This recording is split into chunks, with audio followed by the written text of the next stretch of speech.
అందరికీ నమస్కారం. The news Telugu ground report 2025కి స్వాగతం. రాష్ట్ర వ్యాప్తంగా కూటమి ప్రభుత్వం అధికారంలోకి వచ్చిన తర్వాత ఏడాది కాలంలో మారిన రాజకీయ పరిణామాలపై రాష్ట్ర వ్యాప్త సమాచారాన్ని అందించే ప్రయత్నం చేస్తున్నాం.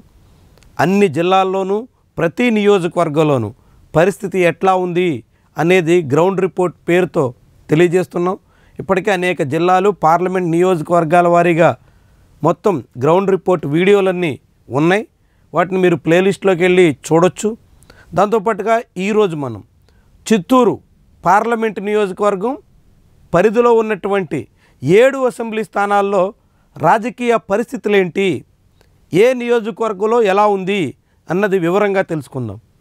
చిత్తూరు ఆంధ్రప్రదేశ్ రాష్ట్ర ముఖ్యమంత్రి చంద్రబాబు నాయుడు సొంత జిల్లా. ఆయన సుదీర్ఘకాలంగా వరుసగా గెలుస్తూ వస్తున్న కుప్పం కూడా ఇదే జిల్లాలో ఉంది. దాంతో ఈ జిల్లాకి అనేక రకాలుగా ప్రాధాన్యత ఉంది. కానీ 2024లో తెలుగుదేశం పార్టీ అనూహ్య విజయాన్ని సాధించింది. ఇటీవల కాలంలో ఆ పార్టీకి ఎన్నడూ దక్కనంత విజయం ఈ జిల్లాలో దక్కింది. మొత్తం 7కి 7 సీట్లు ఆ పార్టీ ఖాతాలో చేరాయి.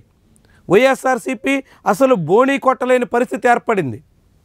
ఈ నేపథ్యంలో ఇప్పుడు పరిస్థితి ఎట్లా ఉంది చూద్దాం. రాష్ట్రంలోనే అందరి దృష్టిని ఆకర్షించే నియోజకవర్గాల్లో నగరి ఒకటి. ఇక్కడి నుంచి మాజీ మంత్రి ఆర్కే రోజా గతంలో ప్రాతినిధ్యం వహించారు. ఆమె వరుసగా 2 ఎన్నికల్లో గెలిచి హ్యాట్రిక్ కొట్టాలనేటువంటి ప్రయత్నంలో తెలుగుదేశం చేతిలో ఓటమి పాలయ్యారు. 2024లో రాష్ట్ర వ్యాప్తంగా వీచిన వేవుతో పాటుగా ఆర్కే రోజా ఆమె కుటుంబ సభ్యుల వ్యవహార సరళితో విసుగు చెందినటువంటి నగరి ఓటర్లు గాలి కుటుంబాన్ని ఆశీర్వదించారు. గాలి ముద్దు కృష్ణమనాయుడు వారసుడిగా రాజకీయ ఆరంగేట్రం చేసిన భానుప్రకాష్ రెండో ప్రయత్నంలో విజయం దక్కించుకోగలిగారు. అయితే ఏడాది కాలంలో ఆయన నియోజకవర్గంలో ఏ మాత్రం కూడా తనదైన ముద్ర వేయలేకపోతున్నారు. నియోజకవర్గ ఓటర్లని ఆకట్టుకునే ప్రయత్నంలో ఆయన విఫలమవుతున్నారు. నియోజకవర్గ సమస్యల మీద చొరవగా కదలలేకపోతున్నారన్న అభిప్రాయం బలపడుతోంది. అదే సమయంలో ప్రభుత్వ తీరు మీద కూడా నగరిలో అసంతృప్తి కనిపిస్తోంది. వివిధ పథకాల అమల్లో జరిగినటువంటి జాప్యం, దాంతోపాటుగా అభివృద్ధి ఏమీ జరగడం లేదనేటువంటి అభిప్రాయం, ఇవన్నీ ప్రభుత్వ వ్యతిరేకతకు కూడా కారణమవుతున్నాయి. ఒకవైపు ఎమ్మెల్యే తీరుతో అసంతృప్తి, రెండో వైపు ప్రభుత్వం మీద పెరుగుతున్నటువంటి వ్యతిరేకత, రెండు నగరిలో తెలుగుదేశం పార్టీకి మళ్ళీ గడ్డు పరిస్థితిని తీసుకొచ్చే ప్రమాదాన్ని అయితే సూచిస్తున్నాయి. అదే సమయంలో ఇక్కడ వైఎస్ఆర్సీపీ పూర్తిగా కోలుకున్న దాఖలాలు లేవు. ఓటమి తర్వాత కొంతకాలం గ్యాప్ తీసుకుని ఆర్కే రోజా మళ్ళీ నియోజకవర్గానికి కొంత సమయం కేటాయిస్తున్నారు.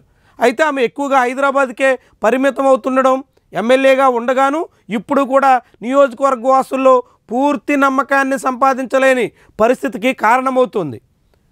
అదే సమయంలో వైఎస్ఆర్సీపీలో వర్గపోరు కూడా పూర్తిగా చల్లారలేదు. ఆర్కే రోజా వ్యతిరేక శిబిరం ఇంకా పూర్తిగా వైఎస్ఆర్సీపీ ముఖ్యంగా రోజా నాయకత్వంలో పనిచేసేందుకు సంసిద్ధులై ఉన్నట్టుగా కనిపించట్లేదు. ఇది ఆ పార్టీకి చేటు తెచ్చేటువంటి అంశం. ఒకవైపు ప్రభుత్వ వ్యతిరేకత పెరుగుతూ ఎమ్మెల్యే తీరు మీద అసంతృప్తి మొదలైనటువంటి తరుణంలో దాన్ని వైఎస్ఆర్సీపీ ఎంత మేరకు ఉపయోగించుకుంటుంది, ఆర్కే రోజాకి వ్యతిరేక శిబిరాన్ని ఎంత మేరకు ఆమె చక్కదిద్దుకోగలుగుతారు అన్నవే వచ్చే ఎన్నికల్లో నగరి ఫలితాన్ని నిర్దేశించబోయేటువంటి కీలకాంశాలు. ఇక ఈ జిల్లాలోని ఎస్సీ రిజర్వ్డ్ స్థానాల్లో ఒకటైన జీడి నెల్లూరు, ఇది వైఎస్ఆర్సీపీకి చాలా గట్టి పట్టున్న సీటు. ముఖ్యంగా మాజీ ఉప ముఖ్యమంత్రి నారాయణస్వామి ఇక్కడి నుంచి ప్రాతినిధ్యం వహించారు. కానీ మొన్నటి ఎన్నికల్లో ఆయన స్థానంలో బరిలో దిగిన వారసురాలు ఓటమి పాలయ్యారు. ఇక్కడ విఎం థామస్ విజయం సాధించారు. కానీ ఆయన ఏడాది కాలంలోనే అటు సొంత పార్టీ శ్రేణుల్లోనూ ఇటు సామాన్య ప్రజల్లోనూ తీవ్రమైనటువంటి వ్యతిరేకతను ఎదుర్కొంటున్నారు. నియోజకవర్గ వ్యాప్తంగా ఎమ్మెల్యే అనుచరులు యథేచ్ఛగా చెలరేగిపోతున్నారు. అనేక దందాలు, అక్రమ వ్యవహారాలు, మైనింగ్ బాగోతాలు అన్నింటా ఎమ్మెల్యే పేరు వినిపిస్తుంది.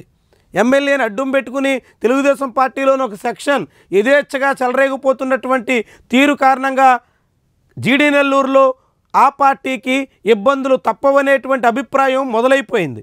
అదే సమయంలో తెలుగుదేశం ప్రభుత్వ తీరు మీద కూడా ప్రజల్లో అసంతృప్తి స్పష్టంగా కనిపిస్తోంది. ప్రభుత్వం సంక్షేమ పథకాల అమలు విషయంలో ఇచ్చిన హామీ నిలబెట్టుకోలేకపోయింది అనేటువంటి అభిప్రాయం జనాల్లో విస్తృతంగా వినిపిస్తుంది.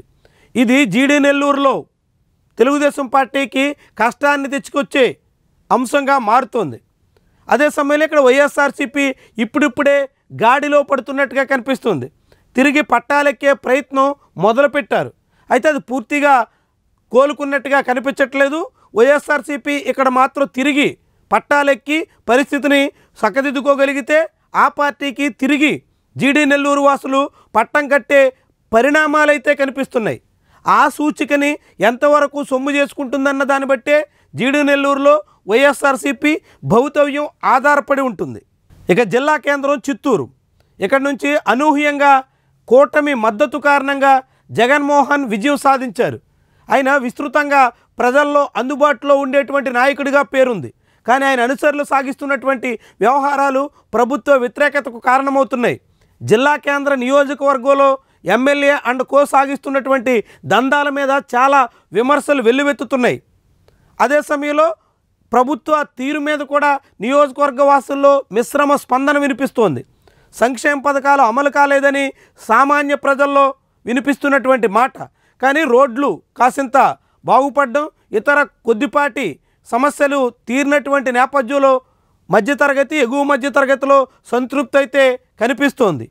అదే సమయంలో ఉద్యోగుల్లో మొదలైనటువంటి వ్యతిరేకత మాత్రం ఇలాంటి నగర ప్రాంతాల్లో ఉన్నటువంటి నియోజకవర్గాల్లో అధికార పార్టీకి చేటు తెచ్చే అంశాలుగా కనిపిస్తున్నాయి. అదే సమయంలో ఇక్కడ వైఎస్ఆర్సీపీ కూడా తిరిగి కోలుకునే పరిస్థితిలో కనిపిస్తుంది. ఇటీవల చురుగ్గా కార్యక్రమాలకు పూనుకుంటుంది, దూకుడుగా సాగుతుంది. అధికార పార్టీ వివిధ కేసులు అనేక రూపాల్లో అడ్డుకునే ప్రయత్నం చేసినప్పటికీ వాటన్నిటినీ అధిగమించి అడుగు వేసే ప్రయత్నం చేస్తుంది. అయితే మొన్నటి ఎన్నికల్లో బలిజ ఓటర్లంతా గంపగొత్తగా కూటమికి, తెలుగుదేశం పార్టీకి మద్దతు పలకడంతో ఇక్కడ విజయం సాధించినటువంటి టీడీపీకి ఇటీవల బలిజల్లో వ్యతిరేకత అయితే స్పష్టంగా చూడొచ్చు. ఇలాంటి తరుణంలో వచ్చే ఎన్నికల నాటికి బలిజ ఓటర్లను ఎంత మేరకు వైఎస్ఆర్సీపీ ప్రసన్నం చేసుకోగలదన్న దాన్ని బట్టి చిత్తూరులో ఆ పార్టీ విజయ అవకాశాలు ఆధారపడి ఉంటాయి. ఇక పూతలపట్టు నియోజకవర్గం. ఇక్కడి నుంచి మురళీమోహన్ అనూహ్యంగా విజయం సాధించారు. జర్నలిస్ట్గా జీవితాన్ని ప్రారంభించి రాజకీయ ఎంట్రీ ఇచ్చినటువంటి ఈయన ప్రజల్లో చొరవగా కదిలే నాయకుడు. ప్రజలకు అందుబాటులో ఉంటున్నారు అనే పేరుంది. కానీ పార్టీ నాయకత్వానికి, కార్యకర్తలకి మాత్రం ఆయన తీరు ఏమాత్రం రుచించట్లేదు. పూర్తిగా అక్కడ ఉన్నటువంటి తెలుగుదేశం పార్టీలో రెండు వర్గాల్లో ఒక వర్గం ఆయనకి వ్యతిరేకంగా పావులు కదుపుతుంది. అందరినీ సమన్వయం చేసుకోవడంలో మురళీమోహన్ విఫలమవుతున్నట్టుగా కనిపిస్తోంది. రాష్ట్ర వ్యాప్త వేవ్లో విజయం సాధించినప్పటికీ పూతలపట్టులో తెలుగుదేశం పార్టీ పూర్తి స్థాయిలో పాగా వేయగలిగినటువంటి పరిస్థితి అయితే కనిపించట్లేదు. అదే సమయంలో ప్రభుత్వం మీద కూడా అసంతృప్తి మొదలయ్యింది. ప్రభుత్వ తీరుతో అనేక రకాల వర్గాల ప్రజలు ఇప్పుడు అసంతృప్తిని వ్యక్తం చేస్తున్నారు. ముఖ్యంగా పథకాలు అమలు కాకపోవడం, చెప్పిన మాటలు నెరవేర్చలేకపోయారనేటువంటి అభిప్రాయం, నియోజకవర్గంలో ఎటువంటి అభివృద్ధి కార్యక్రమాలకి పూనుకోకపోవడం, ఇవన్నీ కూడా పూతలపట్టులో టీడీపీకి గడ్డు పరిస్థితిని తీసుకొచ్చే సూచికలుగా మారుతున్నాయి. అదే సమయంలో వైఎస్ఆర్సీపీ ఇక్కడ పాగా వేసే ప్రయత్నం చేస్తోంది. కానీ ఆ పార్టీలో వర్గపోరు వైఎస్ఆర్సీపీని దెబ్బతీసేలా కనిపిస్తుంది. ఆ పార్టీలో సమన్వయం పెరిగితే పూతలపట్టులో వైఎస్ఆర్సీపీ అవకాశాలు మెరుగయ్యేదానికి ప్రస్తుతం సంకేతాలు అయితే ఉన్నాయి. ఇక ఆ తర్వాత కీలక నియోజకవర్గం పలమనేరు. ఇక్కడి నుంచి మాజీ మంత్రి అమర్నాథ్ రెడ్డి ప్రాతినిధ్యం వహిస్తున్నారు. తన పార్టీ అధికారంలోకి వస్తే ఖచ్చితంగా మంత్రి పదవి ఖాయమని ఆయన ఊహించారు. కానీ తెలుగుదేశం మాత్రం భిన్నంగా ఆలోచించింది. ఆయనకు మంత్రి పదవి ఇవ్వకపోవడంతో కొంతకాలం అసంతృప్తిని వ్యక్తం చేసిన ప్రస్తుతం మళ్ళీ పార్టీలో చొరవగానే పనిచేస్తున్నారు. నియోజకవర్గ వ్యాప్తంగా ఆయనకు నెట్వర్క్ ఉంది. గతంలో వైఎస్ఆర్సీపీలో పనిచేయడం కూడా ఆయన కలిసి వస్తుంది. ఇలాంటి అనేక కారణాలతో అమర్నాథ్ మీద నియోజకవర్గంలో పూర్తి స్థాయి అసంతృప్తి అయితే లేకపోయినా మిశ్రమ స్పందన అయితే కనిపిస్తోంది. అదే సమయంలో ఇక్కడ పలమనేరులో ఓటర్లలో మాత్రం అసంతృప్తి ప్రస్ఫుటంగా ఉంది. నియోజకవర్గ సమస్యలు పెద్దగా తీరకపోవడం, అభివృద్ధికి సంబంధించినటువంటి హామీలేవి నెరవేరకపోవడం, అనేక సమస్యల మీద చంద్రబాబు నాయుడు, అమర్నాథ్ రెడ్డి ఇచ్చినటువంటి మాటలు కూడా నెరవేర్చకపోవడం, ఇవన్నీ కూడా పూతలపట్టు ఓటర్లలో అసంతృప్తికి కారణంగా కనిపిస్తుంది. అదే సమయంలో ఇక్కడ వైఎస్ఆర్సీపీ కూడా తిరిగి మళ్ళీ పట్టు సాధించాలనేటువంటి ప్రయత్నంలో ఉంది. వెంకటయ్య గౌడ ఇతర నాయకులందరూ కూడా వేగంగా పుంజుకునే దానికోసం ప్రయత్నాలు అయితే చేస్తున్నారు. కానీ ఇక్కడ వైఎస్ఆర్సీపీలో మాత్రం పూర్తి స్థాయిలో సమన్వయం, సఖ్యత కొరవడ్డాయి. అవన్నీ లేకుండా ఇక్కడ ఆ పార్టీ పాగా వేయగలిగే పరిస్థితి ఉండదు. తెలుగుదేశం పార్టీ మీద పెరుగుతున్నటువంటి అసంతృప్తిని సొమ్ము చేసుకోవాలంటే వైఎస్ఆర్సీపీ అందుకు తగ్గట్టుగా ప్రణాళిక రచించాల్సి ఉంది. మరి ఏ మేరకు ఆ పార్టీ కృషి చేస్తుందన్న దాన్ని బట్టి వచ్చే ఎన్నికల నాటికి పలమనేరులో వైఎస్ఆర్సీపీ భౌతవ్యం ఆధారపడి ఉంటుంది. ఇక కుప్పం ముఖ్యమంత్రి చంద్రబాబు నాయుడు ప్రాతినిధ్యం వహిస్తున్నటువంటి నియోజకవర్గం. ఆయన ఇక్కడ అందుబాటులో ఉండకపోయినప్పటికీ ఆయన అనుచరులు, ఆయన నెట్వర్క్ మాత్రం విస్తృతంగా కృషి చేస్తుంది. నియోజకవర్గ ఇన్ఛార్జిగా ఉన్న ఎమ్మెల్సీ కంచర్ల శ్రీకాంత్తో పాటుగా చంద్రబాబు అనుచరులంతా విస్తృతమైనటువంటి ప్రయత్నాలు చేస్తున్నారు. మొన్నటి ఎన్నికల్లో చంద్రబాబుకి గట్టిగా బ్రేక్ వేయాలని, మొన్నటి ఎన్నికల్లో చంద్రబాబుకి ఏదో రకంగా అడ్డుకట్ట వేయాలని వైఎస్ఆర్సీపీ చాలా ప్రయత్నాలు చేసింది. అందుకు తగ్గట్టుగా ఎమ్మెల్సీ భరత్ అభ్యర్థిగా పెట్టి కొంత ప్రయత్నం అయితే చేశారు. కానీ చంద్రబాబు వ్యూహాలు, రాష్ట్ర వ్యాప్తంగా వీసినటువంటి సానుకూల పవనాలు అన్నీ కలిసి కుప్పంలో మరోసారి విజయం దక్కేదానికి ఆస్కారం ఏర్పడింది. ఇటీవల చంద్రబాబు కుప్పంలో సొంత ఇంటిని కూడా ప్రారంభించారు. అక్కడే విస్తృతంగా తన అనుచరుల ద్వారా ప్రయత్నాలు చేస్తున్నారు. కానీ ఇటీవల కుప్పంలో తెలుగుదేశం పార్టీ అనుచరులు పలు వివాదాల్లో ఇరుక్కుంటున్నారు.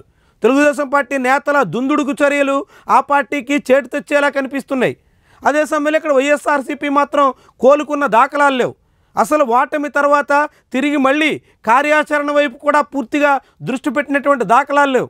ఆ పార్టీ శ్రేణుల మీద వరుసగా నమోదవుతున్నటువంటి కేసులు, ఇతర ఆటంకాలు, అనేక అడ్డంకుల కారణంగా వైఎస్ఆర్సీపీ వేగంగా పుంజుకున్నటువంటి దాఖలాలు కనిపించట్లేదు. దాంతో ఇక్కడ తెలుగుదేశం పార్టీకి కంచుకోట లాంటి నియోజకవర్గం అదే పట్టును కొనసాగిస్తున్నట్టు స్పష్టమవుతోంది. ఇక చివరిగా చంద్రగిరి అసెంబ్లీ నియోజకవర్గం తిరుపతికి సమీపంలో ఉంటుంది. తిరుపతి జిల్లాలో కూడా చాలా మేరకు ఈ నియోజకవర్గంలో భాగంగా ఉంటుంది. ఇలాంటి నియోజకవర్గంలో మొన్నటి ఎన్నికల్లో పులవర్తి నాని విజయం సాధించారు.